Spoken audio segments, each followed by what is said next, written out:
What's the current state of GenAI in consulting, and how do you stay employed as the tools get better?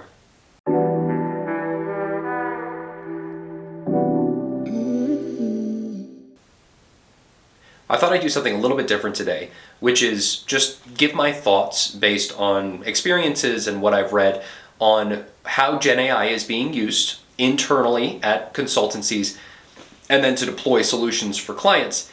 Talk about where I think the technology is going and how we as consultants can stay competitive as this technology landscape changes.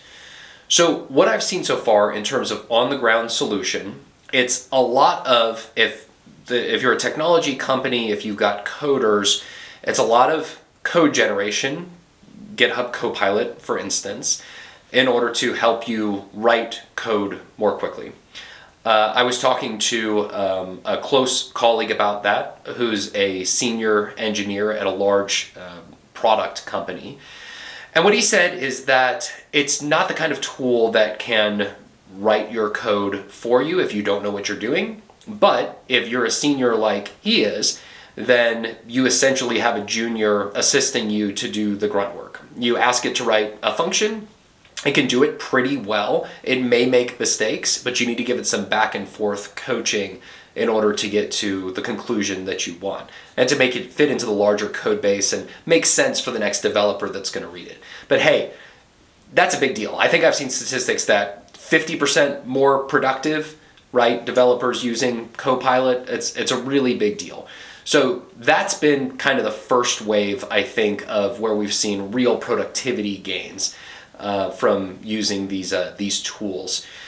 I'm also seeing a lot of RAGs, that's retrieval assisted generation, being deployed, which is essentially where you set up a kind of a system where you are taking your corporate data, you are embedding it, you're putting a search in front of it, and you have an LLM behind it, so that when a user has a query for the large language model, it's going to go find the relevant knowledge and feed that in to the LLM, and then the LLM is going to respond in context. I've also seen this paired with access to internal systems, so that you can do something like ask the LLM, hey, how many PTO hours do I have? And it's going to go reach into the HR system, it's going to go find out and respond to you like a person would.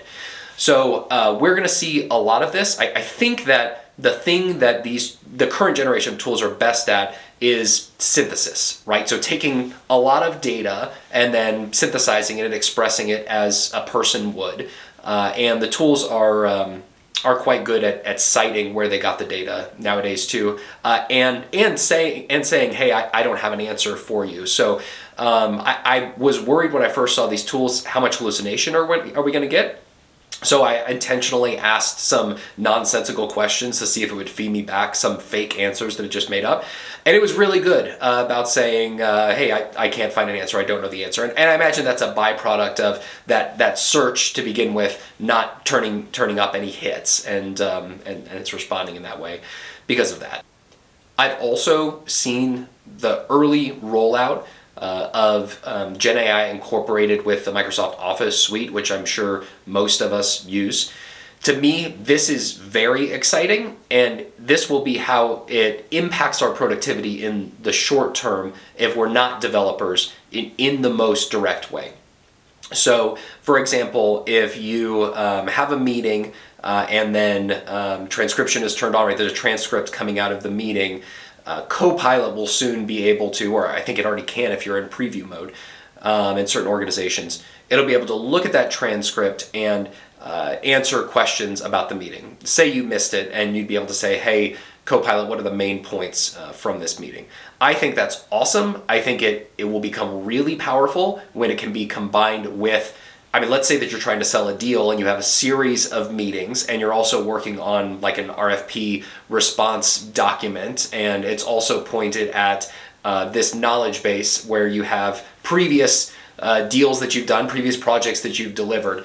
To be able to take all of that in context and ask questions, I think will save a lot of time and probably lead to a better work product being delivered to the client, more sales won.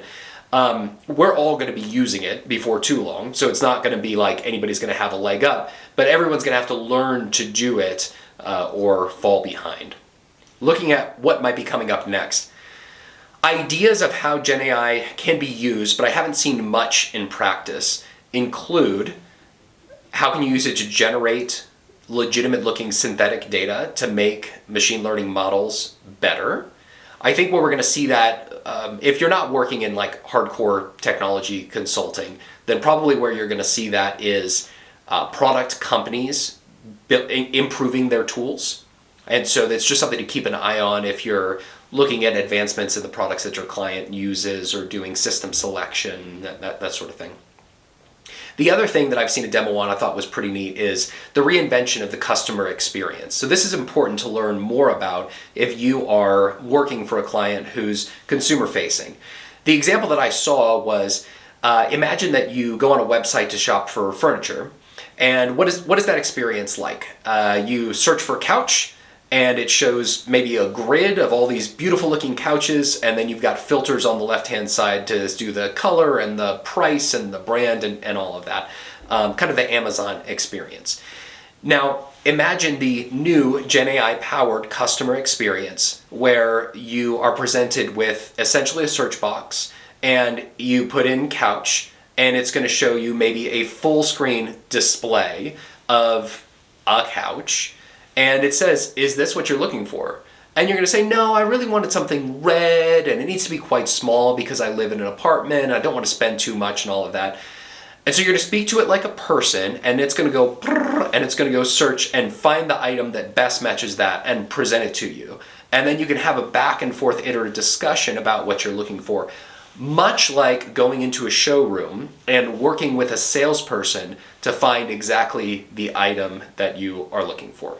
What I'm really excited about is when these tools will be able to short circuit a lot of the bread and butter work that we do when it comes to researching, story crafting, slide building. So imagine that you are on a project where you need to answer a question for a client. You go and you do your research, you put together the story, you turn the story into a deck, you present the deck. This is what we do all the time. Well, what if you identify the sources for your research, and then you can point the LLM at those sources and say, hey, take all of this information and synthesize it. What are the takeaways? What should we be focused on? And then you go back and forth and you get your storyline together that way. And then you have the tool take the storyline and turn it into a deck. And of course, there's going to be some tweaking and some back and forth and all of that. But think about how much time you're going to save. And I think the root of that is how we stay competitive as consultants as these tools evolve. And it's built on being able to use them, right? And being able to speak to clients about how they can use them to improve their business. And on top of that, soft skills and emotional intelligence, that gets even more important. One thing that's not going to change about humans and about clients and buyers in particular is they're going to buy from people that they know and that they trust and that they like. And no amount of GenAI is going to replace that. If you're somebody that can build trust with clients and generate opportunities and drive them to close, to listen and understand their needs, that is, as far as I can tell, never going to go out of demand.